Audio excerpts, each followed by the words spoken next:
Now, welcome everyone. Welcome. Hi. Yes, I'm absolutely delighted to be hosting the 3 Women, 3 Stories event with Maria and Andreena. Today, we'll be looking at 3 different stories, 3 very different women and 3 very different lesbians for Lesbian Visibility Week. We'll be covering 3 aspects of our own stories: intersectionality, self-care, and the importance of kindness in the workplace. This is part of DIVA, Lesbian Visibility Week. This is a live event, and if you're watching the recorded version, we also would like to welcome you and thank you for taking the time to join us today. Fantastic. So we've got the chat feature, which can be used by any of you to make comments, tell us where you are, or ask questions to any of the panelists. Thank you very much. So without further ado, Maria, would you like to introduce yourself and tell the audience who you are? Thank you, Laila. Yes, my name is Maria Goldsmith. I run my own company, which is Goldsmith Counselling and Mediation Services. I've been a therapist for over 25 years. I'm a mediator and a trainer as well, and of course an out lesbian. So I do many things, but my love has always been with counselling on a one-to-one basis or some relationship counselling. But I also go into workplaces and do some corporate work and stress in the workplace and investigations, seeing what's going on. So very focusing on people, on relationships, and making the workplace safer. My specialisms in counselling are autism, sexual abuse, rape, and stress and trauma. So that's me, and thank you very much for being here today. Andreena, would you like to introduce yourself and tell us a little bit about who you are before we start the panel discussion, please? Hi, I'm Andreena Liana. I'm a motivational speaker and poet. I also run an event called Poetry LGBT. It's an open mic night that started in January 2015. I run it with my partner, Jermaine. And yeah. I live in Walthamstow, East London. And yeah, Thank you very much. Honored to be sharing this with these 2 fantastic people. And last but not least, my name is Laila El-Metoui. I am a lesbian role model of the year for Stonewall for the work that I have done in local authorities. And I also work for my G Work, which is the business community connecting network and thriving. My G Work is one of the sponsors for the event, so we empower the LGBTQ community by offering individual users a safe space. I like to think of it as the LGBT LinkedIn. We've got over 300,000 people signed up. It's absolutely free to join. We've got over 200 partnership mentors and 6,000 jobs being advertised on a regular basis. So I'll put the slide up again later. It is an international network. We have LGBTQ plus people from all over the world. So I would encourage you to join. Thank you very, very much. So just looking at who has joined us today, we've got people in North London, Bristol, Liverpool, North Wales. It looks like it's mostly UK based. Thank you very much. Just feel free to use the chat feature to let us know where you are and if you have any comments or questions about today's event.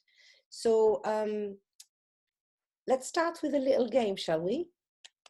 So when we think about intersectionality, we make a lot of assumptions. So using the chat feature, I would like everyone to start guessing my age.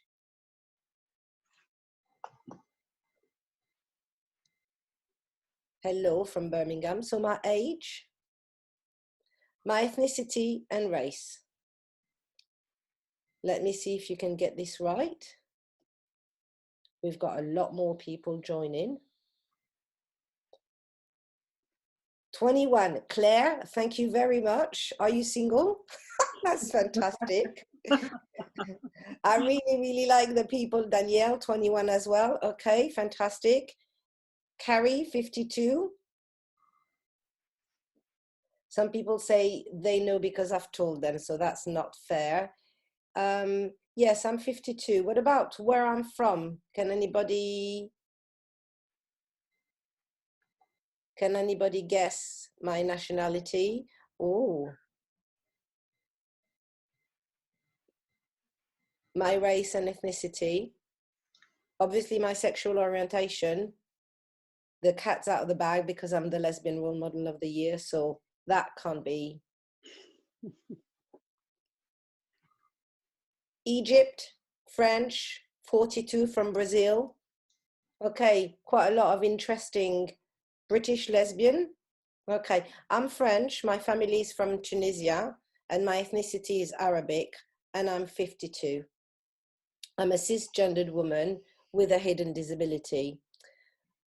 What this activity was trying to demonstrate is that we make a lot of assumptions about people by just looking at them.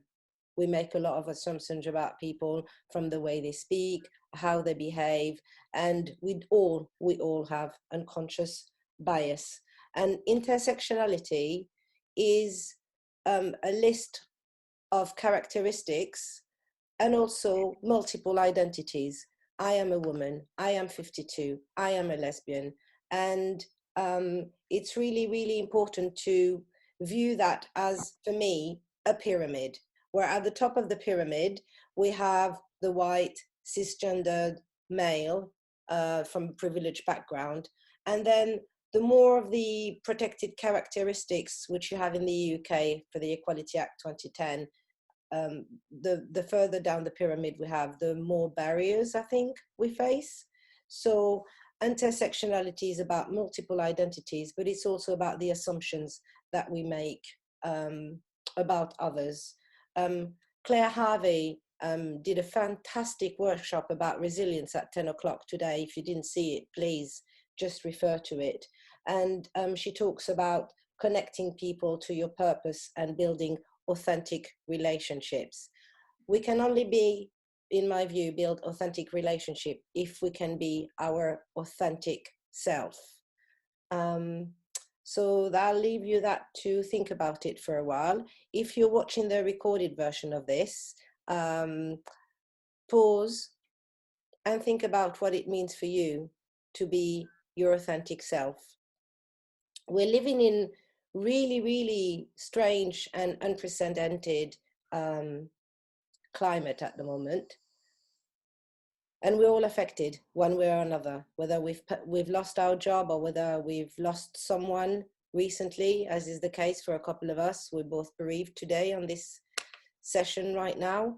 And it's very important that throughout all of this, we practice self-care and we don't make assumptions about people's situations, about people's background, about people's circumstances. So that leads straight into Maria's session on the importance of self-care in the workplace. Feel free to make comments as we're going along, and we'll take the questions at the end. Maria.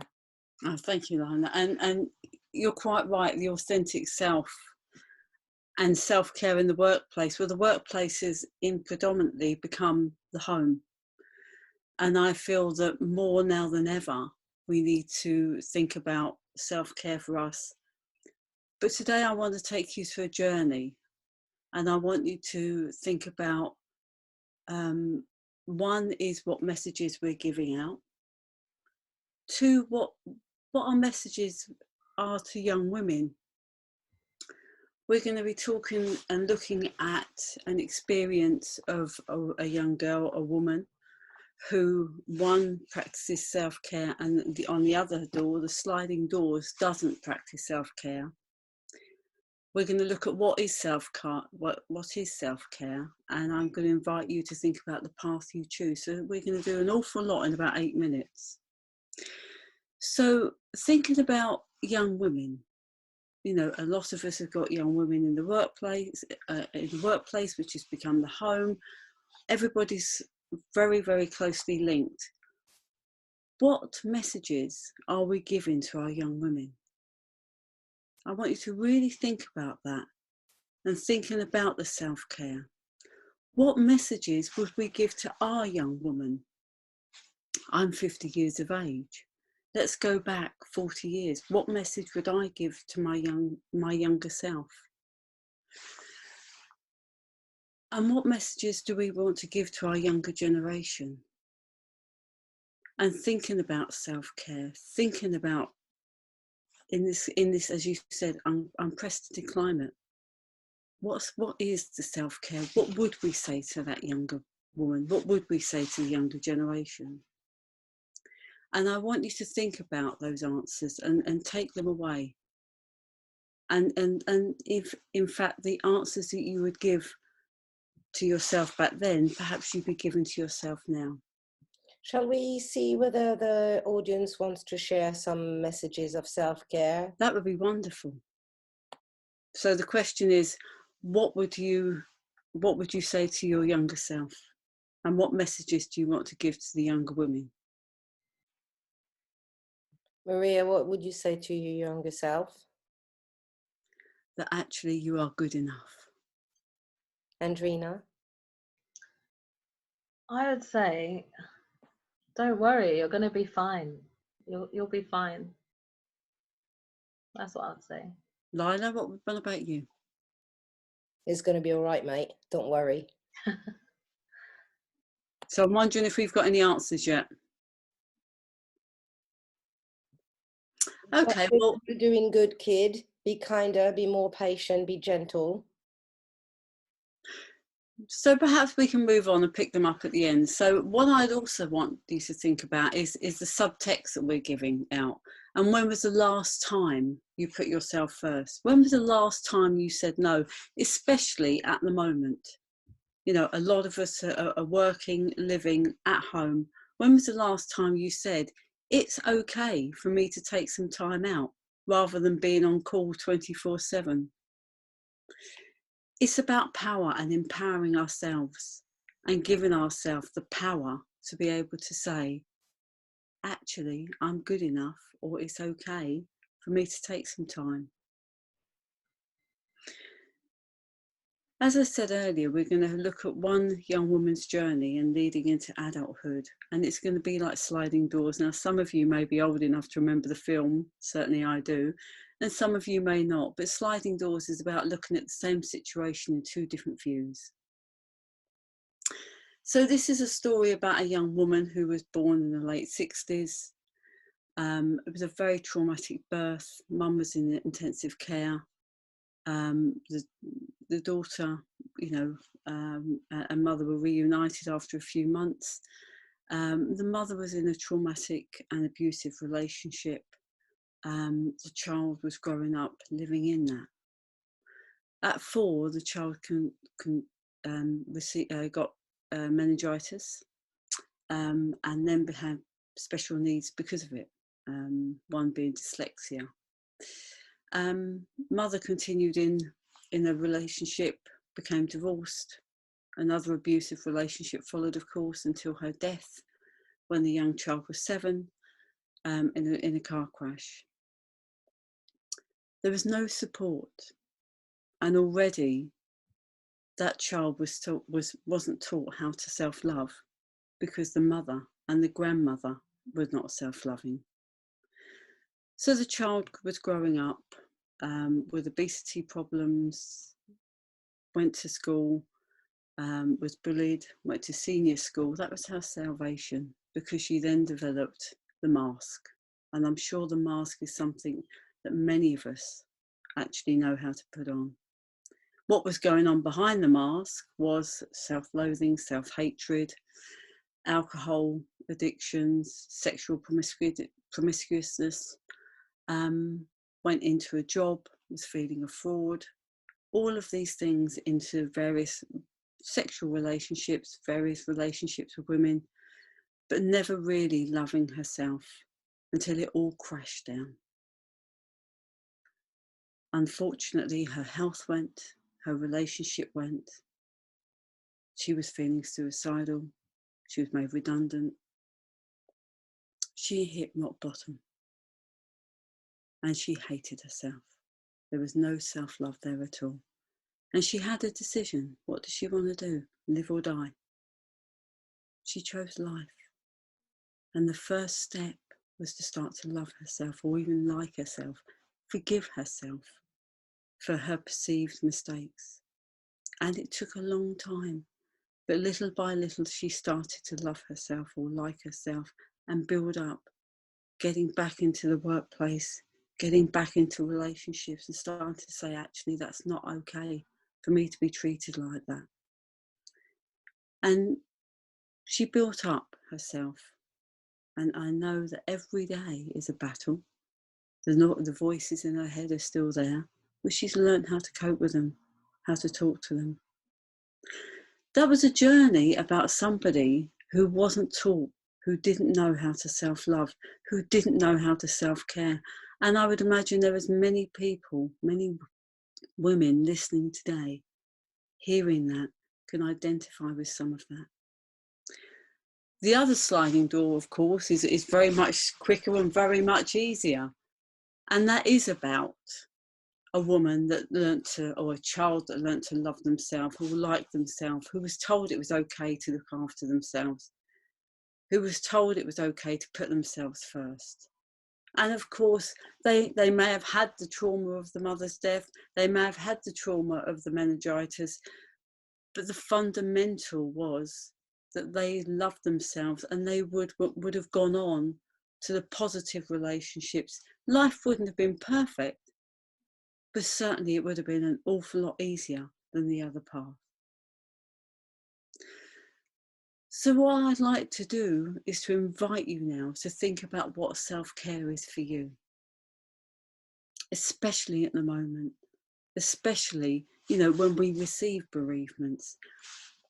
COVID-19, what do we do to look after ourselves? What are we doing to self-care? Is it Netflix? Is it Prosecco? Or is it actually listening to yourself, thinking about what makes you feel good rather than blocking things out? Is it seeking support, especially at this time, and saying, actually, whether it's support from a friend, whether it's support from a therapist, whether it's joining a helpline, a help group, but whether it's doing whatever, it is about having time for yourself and saying that's okay. Thank you. Thank you very much. What a wonderful, wonderful story, actually, touching on a range of issues, which is sometimes forgotten in the LGBTQ plus community: alcoholism, domestic abuse, which is on the rise at the moment because of the pandemic, but also a wonderful message of hope and a reminder that help is available in the workplace. Your manager has got a duty of care to support you. And obviously, as things are moving virtually, there's a whole lot of different new systems that are being put in place to support employees in the workplace. While we're waiting for you to use the chat feature to tell us about what you do for self-care, I'd like to go back to the initial question that Maria was asking about a message to your younger self. And we've had some wonderful, wonderful message of hopes and quite a lot more people who have joined us. So my message to my younger self, Christina says, is everything is going to be okay. Learn more, as knowledge is power. And it's okay to doubt yourself, but have confidence. You will overcome. That is beautiful, beautiful, beautiful. Danielle is saying that getting outdoors for daily exercise, running, walking, cycling, self-care at the moment, Carrie saying, looks very different on different ways, many new pathways almost, different days rather. Some P's is thanking us for thought-provoking input so far. Maria, your talk has made me think about a lot of things, especially around looking after myself. Thank you. Also listening to music. Danielle says, taking time for myself every morning before starting work, breathing. So continue contributing. We'll go back to your contributions. This is really, really fantastic. If you are watching the recorded version of this panel discussion, think about what self-care means for you. Think about your authentic self and what support your employer can give you.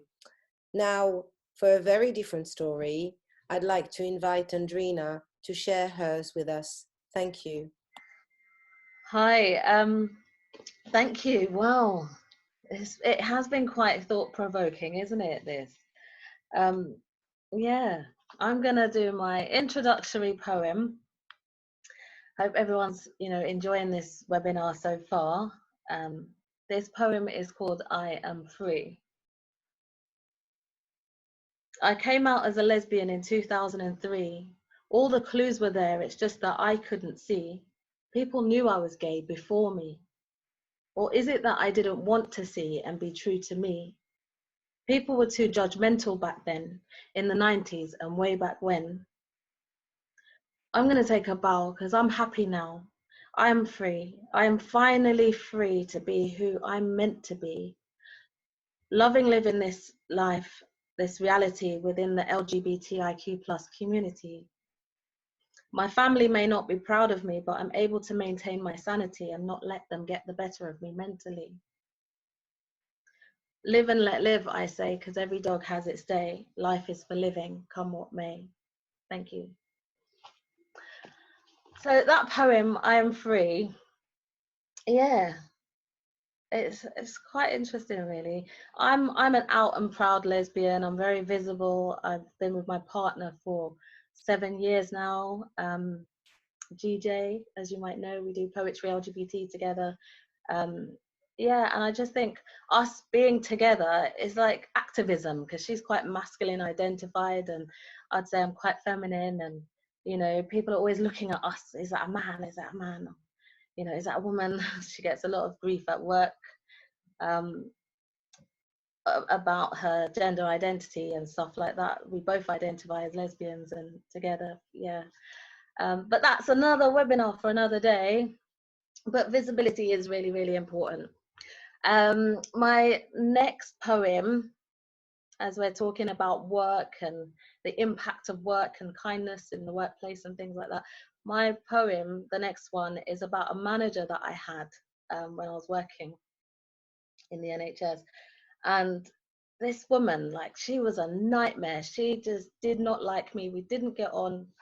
It was just awful. It was awful. Like, there was days when I just woke up and was like, I dread going into work that day because I didn't know how she's going to be with me. I didn't know how, what personality she was going to bring to work that day. I don't know. I just felt really anxious because she was so unkind to me. And the only way I felt like I could deal with it at the time is to write about it, to write a poem, and it's called Workmate, No Mate. I heard so much about you. I was so glad to finally meet you. You seemed so nice when I came to greet you. 6 months on, that facade was gone. Time passed and I got to know you at last. Workmate? Nah, mate. You're just a sneaky little rattlesnake. You shitster, you bitch. You're nothing but a bitch, even. The feeling was mutual, but at work it's business as usual. Months later, we gladly parted ways. I no longer had to be intimidated by your gaze. More time elapsed, but like a blast from the past, my freedom didn't last. We meet again. You may have won the tender, but now all I can think about is going on a bender. Bring on Fridays, wishing my life away. But my commitments force me to stay in a job that I adore with a manager I hate. I'm committed to my wifey and daughter, can't feed them on bread and water. Workmate? Nah, mate. This can't be fate for you to make my days so full of hate. You're the only one who makes me feel like this. Before I met you, my life was bliss. And I wrote that, thank you. That's my poem, Workmate, No Mate. And I wrote that, and it helped me to just get my feelings out there because at work it's really difficult dealing with challenging people, and words are powerful. And although in my poem I was like, had a bit of venom towards her, and that's nothing compared to how she was with me at work. And you know, we're all having difficulties. We all grow up with issues. You know, no one's escaped, you know, some kind of trauma in their lives. You know, we come to work and try to be our authentic selves. We bring along all this, you know, past baggage with us, and then, you know, we have that we're dealing with, and then we encounter people at work who are just horrible, and that adds to the stuff that we're carrying. And it's a lot. It's important to be mindful about the words that we use to each other and our colleagues.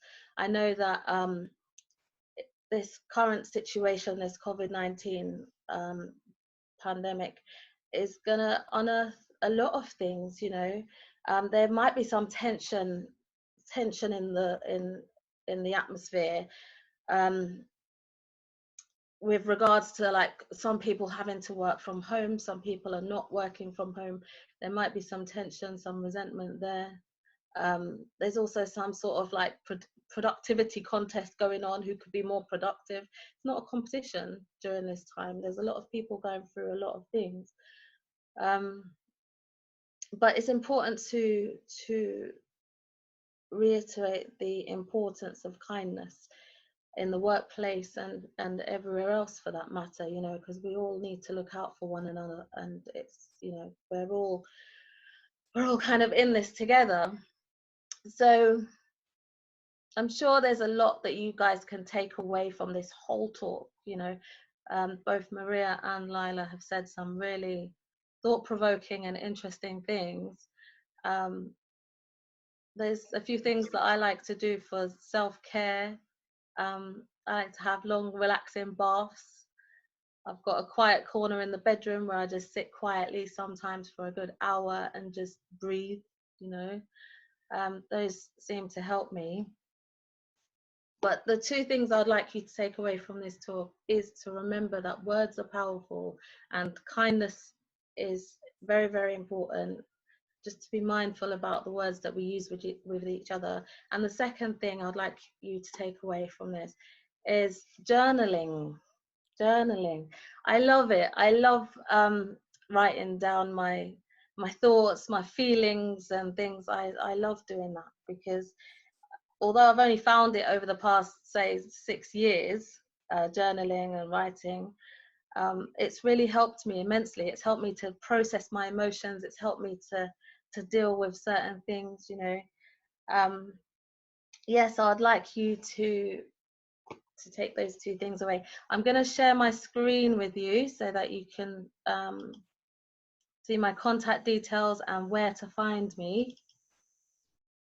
Hope everyone can see that. So while you can see, yeah, you can follow me on Facebook, Andreena Liana. On Instagram, I am survivor.andreena.liane. Also follow us on Facebook, Instagram and Twitter at Poetry LGBT. It's such an important and well-needed space for the LGBT community to come together and, you know, share and express themselves through creativity. And yeah. Thank you very much. That was absolutely phenomenal, and I think thank you for reminding us of the importance of self-care and kindness in the workplace. Let's see, we've had quite a lot more people joining us now, and someone was asking where they joined late. So the recording of this entire session will be made available on Lesbian Visibility Week DIVA page. So don't worry, you can catch up right from the beginning. We've got please, I'm not sure how to pronounce your name, but I'm going to do my very best. Sarney official, who says that self-care for me is able to allow myself to be happy, free-flowing and cared for by people, be open to people's good nature and be open to learning how to be a better person. My e-girl's good nature has allowed me to self-care. Someone is very lucky to be Laila, that's T*Nay. T-Star. T*Nay. Thank you very Check much. them out on Instagram. Really good poets. Oh, okay, fantastic. Yep. P T*Nay. T-Star. Thank you, Andreena. Someone is lucky to have a beautiful beach on her doorstep, on their doorstep, for long walks and doing crochet, which is very, very calming. That's Peace T. Breathing exercises. Yassine is saying doing a lot of self-care, a lot of self-reflection, trying to learn to hear myself, to hear what I actually want and need. Now there is less clutter and noise and distraction. That's a really privileged situation to be in, which is fantastic. Christina, self-care is gardening, Netflix, and lots of reading. Working from home is hard, but I've just been able to have a work-life balance with lots of family time. And the series of other comments is a lot of praise for you, Andreena. So thank you. Lovely poem, beautiful poem. Wow, thank you. I am free. Thanks, Andreena. Nice. Another point here, which is harder to stand up to someone when you are hiding half or yourself being whole. So how, Maria, how can you stand up for yourself when you're hiding part of yourself, which I suppose is someone that most of us have experienced being in the closet or being trans or being non-binary and not being fully out to everyone? And one of the main things I want to say is, very brave to put that on come in with the chat. But for me, it's about whatever you're hiding, whatever you do. But let's think of it a different way. You are choosing not to disclose. It is a workplace. They are hiring you for what you produce, your output. They are not hiring you for you. You have a right to have your privacy. And if that person is actually bullying you or being inappropriate or being whatever, you know, your employer has a duty of care, and that is under the health and safety legislation and the Equalities Act. In the UK. In the UK. Thank you. So what I would strongly suggest you do is contact HR, see if there is an employee assistance. There are measures you can do. You can ask for mediation, you can take out a grievance. But the first thing I would strongly suggest is, in a formal email, you tell them to stop. You ask them to stop the behaviour that is causing you stress. And if they don't stop, then you take it down a more formal route. And, you know, my contact details will be up a bit later. You know, please feel free to drop me an email or whatever. But also, more importantly, contact HR, contact their manager even. You know, you have a right to your privacy, and they don't have a right to bully you. And I would also say, if you're in the union, contact your union. If you have an LGBT support group that can help you. In the UK, there are loads of organizations such as ACAS, which offer free legal advice for people in the workplace. So know that you're not alone. Spend a bit of time researching, talking to friends, and looking after yourself and getting emotional support, because it's really important. So thank you very much for sharing this. The next question is for Andreena, which is around self-care. When did you begin writing poetry, Andreena? And the next question is also for you, Andreena, or the panel. Any tips for staying creative in times of crisis when it can be difficult to focus? So I'll answer the first one. I started writing poetry in 2014. 2014, my partner got me involved in poetry, and yeah, it's changed my life. I wouldn't even call it poetry, my writing. It's more like free verse, to be honest. Yeah, I write however I feel, however I like. There's no particular style. There's no, there's no haiku, no prose, none of that fancy stuff. It's just like writing how I feel at the time, and it helps me to cope with my how I'm feeling at that time. And the other question about being creative during this time, I think for me, I found the beginning of this lockdown very difficult, because I like being creative, I like being sociable, I like all of that, and I just felt a bit lost, to be honest. So it did take some time to drum up some motivation and some sort of, like, you know, just energy to even want to be creative. I'm a creative person, but it kind of just sucked the energy out of me in the beginning. But now I'm actually doing, I weren't even going to mention it today, but since you asked, putting together birthday boxes for children who parents would normally celebrate their birthday, but they're not able to celebrate their birthday at this time because they're having to choose between whether to feed their families or, you know, pay bills or whatever. So check out my.birthday.box on Instagram. It's called My Birthday Box. I'm doing it with my daughter. My daughter's 18 next week, and it's a very creative project. It's about making birthday boxes for young children. We're going to make them up and deliver them to food banks, so that when parents, carers, caregivers, when they're already going there to collect their food, they can also, if their child is having a birthday within the next week or so, they can pick up a birthday box for their child. So check it out, check us out on Instagram, My Birthday Box. That's very creative. So how many weeks have we been in lockdown? Quite a few weeks, and I wasn't creative straight away. It took a conversation with my daughter, and we're both quite creative anyway. But yeah, we had a creative block, and then all of a sudden we had a creative energy about us, and we've decided to do this. So we're raising tons of funds for this. As much as you can donate. Check us out on the Just Giving page as well. My Birthday Box. But Thank you very much. Yeah, what a fantastic initiative to support a celebration in these very interesting situation. So yeah, that was very helpful, Andreena. Thank you very much. When do you begin? How do you stay creative? I think creativity is as much about having the headspace to be creative and the support to be creative. And if you're locked down in a very small space, as some people are now mentioning that their situation is, it can be very difficult.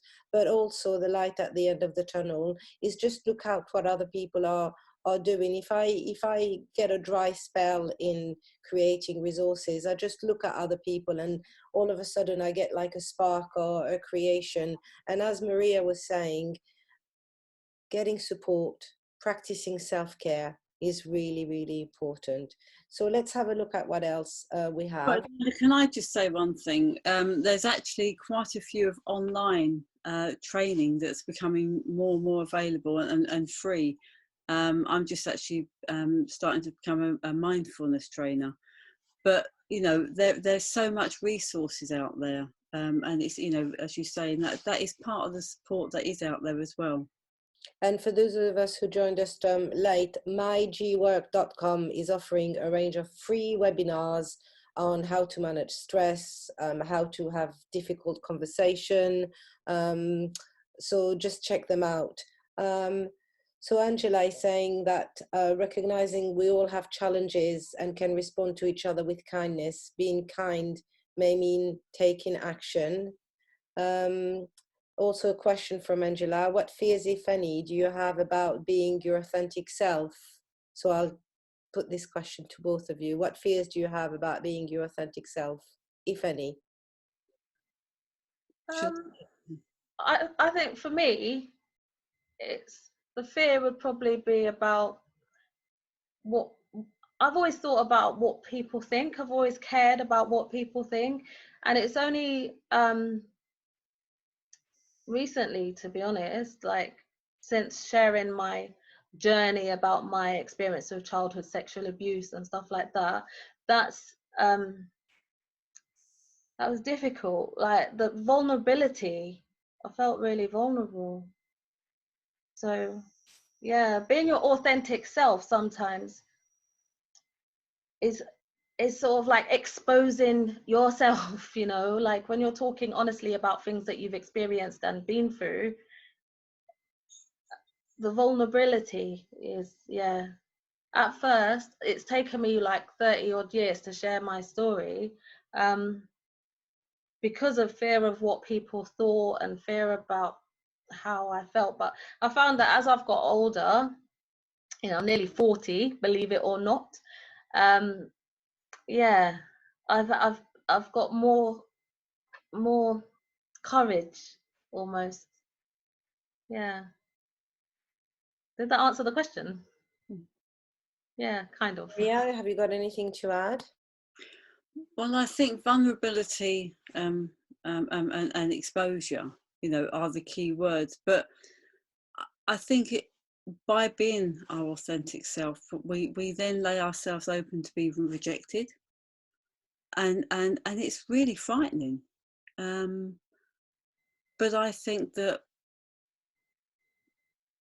being our authentic self is far better than actually living the lie that I think a lot of people do. So for me, there's a great deal of fear around it, but there's more fear of not being my authentic self anymore. And I think it's tips into that balance, because I don't want to live a lie anymore. I am who I am. And for people in the workplace, obviously, there are series and measures that your employer can take to support you coming out and being your authentic self. So, for example, having an LGBT plus staff network, which is something that I've got extensive experience of setting up in public and private sector, actually. Raising awareness and visibility, celebrating LGBT History Month, celebrating Trans Day of Visibility, Trans Day of Remembrance, Lesbian Visibility Week, Ida Hobbit, making sure that we are being celebrated, not getting out the rainbow flag in February, because I'm a lesbian 365 days a year, if you don't mind me saying, but that it's not a tokenistic approach. And that can be done by securing the support of your senior leader, CEO, senior member, if you're working for local authorities, having counsellors who are out, positive role model, people who you can look up to, also really, really help. And also by your employer having an active diverse recruitment drive, using gender neutral language. I mean, all of these tiny, tiny little steps make the bigger picture easier for us to be our authentic self in the workplace. So there's no one answer about what fears. I think the fears will go away when we become a society where it doesn't matter who you are and we no longer need labels. I mean, that's very utopian, but that's my vision for the future. I've got a couple of questions from someone, and I'm going to not name them because I want to preserve the anonymity. So this person is in a one-bedroom flat on their own. They're trying to take up things, and but they do miss cuddles. And the question is, how do you get the motivation going? The longer this is going, the less motivated this person is with life. And this reminds me of a very, very recent incident that happened in my life, where someone who was alone didn't reach out and ended up losing their life. So I'm going to say it is our collective responsibility to reach out to people, a phone call, a Zoom session, organizing a delivery if you know that that person is struggling, so that we are remote, but we don't remain distant. Maria? I couldn't say better myself. You know, reach out to people. Yes, you're in a one-bedroom flat, and it is hard, and of course you must, really must miss cuddles, but reach out. The Samaritans, you know, there are lots and lots of support group. Go on Pink Therapy, Pink Triangle. you know, there are, it's exploding, the amount of support that's out there. So please, please reach out, you know, and if nothing else, here is a massive virtual hug being sent over. Yeah.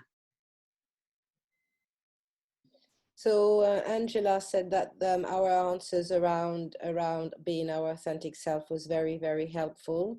I'm conscious of the time that we're coming towards the end of our session. Maria, would you like to share your contact details for people who want to get in touch with you and access your fantastic range of services? Because the mediation that you give people in the workplace helps develop resilience and trust and a more harmonious relationship between people, which is what we all need. Thank you so much. And I'm just going to show my stress and try and do it now. So that's me. Yeah, so if you want to give us a couple of ideas about what you do mediation and counselling.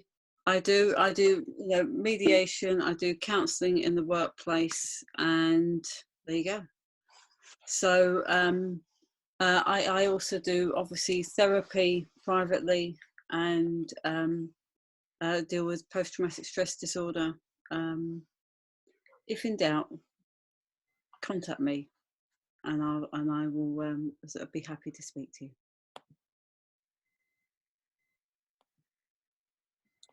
Thank you very much. I'm just looking. Oh, okay. People are praising us, saying we are all wonderful. So thank you very much. This is, as I said earlier, is being recorded. So DIVA Magazine will upload it on the website. Andreena, any final words before we close this panel event, please? Yeah, I just feel honoured to be delivering these sessions with you two, because, yeah, 3 Women, 3 Stories is just such a, yeah, it's grown from 3 people coming together with 3 different life journeys, 3 different stories, and we're able to reach out to a lot of people. You know, we've done this a few times now, live and that, and I look forward to going back to doing it live. But I've also learned that we can reach out to so many people online as well. So yeah, I feel grateful to have met both of you and to be working so closely with you. So I appreciate you both. Maria, the response to the virtual hug is, thank you so much for the invite, and the virtual hug made me cry. So, you know, I'm going to hold the tears back. I'm thinking the same there. Yeah. And actually a virtual hug to everybody, and how brave women have been, and anybody else, you know, every person that's joined today, and thank you for yes, so very grateful to everyone who has joined us today live, by sharing our story about our multiple identities. We started off by intersectionality and the assumptions that we make about people, and I disclosed a little bit about myself. Maria shared a story about a woman and how different life would have been had that woman had self-care, and touched upon quite a lot of themes which affect our lesbian and queer community. And Andreena shared her stories and poems with us. So my gratitude to you both. Thank you very much. I sincerely hope that our session has been insightful and thought-provoking, and I look forward to seeing you virtually very soon. Thank you. Thank you. Bye. Bye.